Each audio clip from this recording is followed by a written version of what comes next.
मराठा इतिहास की जब हम बात करते हैं तो वीरों की कहानियों की कोई कमी नहीं है ना? लेकिन उन्हीं कहानियों के बीच एक सेनापति ऐसा भी था जो शायद सबसे अलग था।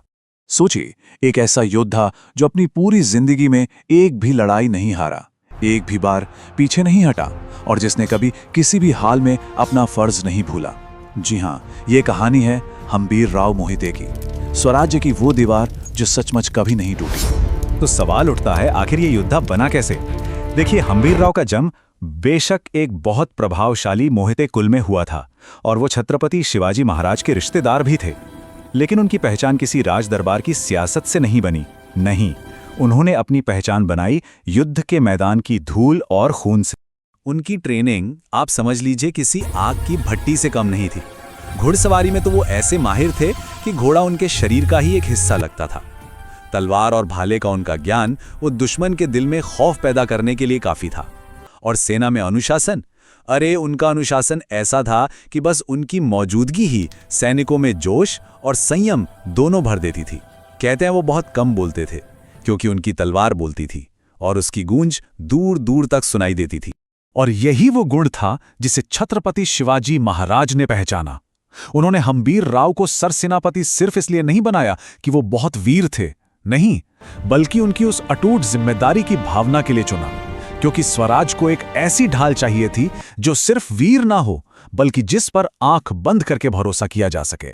अब आता है उनकी जिंदगी का सबसे बड़ा, सबसे मुश्किल इम्तिहान, एक ऐसा मोड़ जहां एक तरफ था कर्तव्य और दूसरी तरफ खून का रिश्ता। दोनों आमने सामने खड़े थे। ये वो दौर था जब उनकी अपनी सगी बहन सोयराबाई अपने बेटे को सिंहासन पर बिठाना चाहती थीं और इस वजह से पूरे दरबार में तनाव अपने चरम पर था। अब सोचकर देखिए, उनके सामने दो रास्ते थे, जैसे दो तलवारें। एक तरफ था परिवार, अपनी बहन सोयराबाई और उनके बेटे का साथ देने का मोह, और दूसरी तरफ था स्वराज, मराठा साम्राज्य का भविष्य, उसकी एकता। और उनका कर्तव्य साफ था कि वो सही वारिस यानी संभाजी महाराज का ही समर्थन कर। उन्होंने रिश्ता नहीं तोड़ा, लेकिन उन्होंने चुना स्वराज्य को, और ये वो फैसला था जिसने मराठा इतिहास की धारा ही बदल दी। एक ऐसा चुनाव जिसने उनकी विरासत पर हमेशा के लिए ये लिख दिया कि कर्तव्य खून के हर रिश्ते से बड़ा होता है। उस एक फैसले के बाद हम्बीरराव मोहिते छत्रपति संभाजी महाराज की सिर्फ ढाल नहीं बल्कि तलवार भी बन गए। वो एक ऐसा दौर था जब मुगलों से लेकर आदिल शाही तक हर तरफ से स्वराज्य पर हमले हो रहे थे, और उस तूफान के बीच हम्बीरराव वो चट्टान थे जो अपनी जगह से हिली तक नहीं। वो मराठा सेना की सबसे तेज धार थे जो दुश्मन को चीरती हुई आगे बढ़ती जाती थी। देखिए सर, सेनापति का मतलब सिर्फ एक टाइटल नहीं था, नहीं, इसका मतलब था वो शक्ति जो हमले की रणनीति भी बनाती थी और बचाव की दीवार भी खड़ी करती थी। जब भी युद्ध के मैदान में भगदड़ मचती, अराजकता फैलती, तो हम्बीरराव वो सेंटर पॉइंट थे जिसके चारों ओर सेना फिर से एक हो जाती थी। यही वजह थी कि संभाजी महाराज उन पर अटूट विश्वास करते थे, क्योंकि वो जानते थे कि हम्बीरराव की वफादारी सिर्फ और सिर्फ स्वराज के भगवा ध्वज के लिए है, किसी दरबारी सियासत के लिए नहीं। और उनकी कहानी का अंत वो भी बिल्कुल उनकी जिंदगी जैसा ही था। साल था 1687, वाई की लड़ाई चल रही थी और वो एक सच्चे योद्धा की तरह ही इस दुनिया से गए, युद्ध के मैदान में हाथ में तलवार लिए हुए।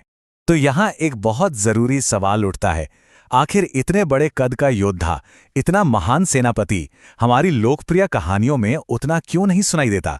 क्या वजह है? और इसका जवाब जानते कहाँ है? उनके अपने स्वभाव में ही छिपा है।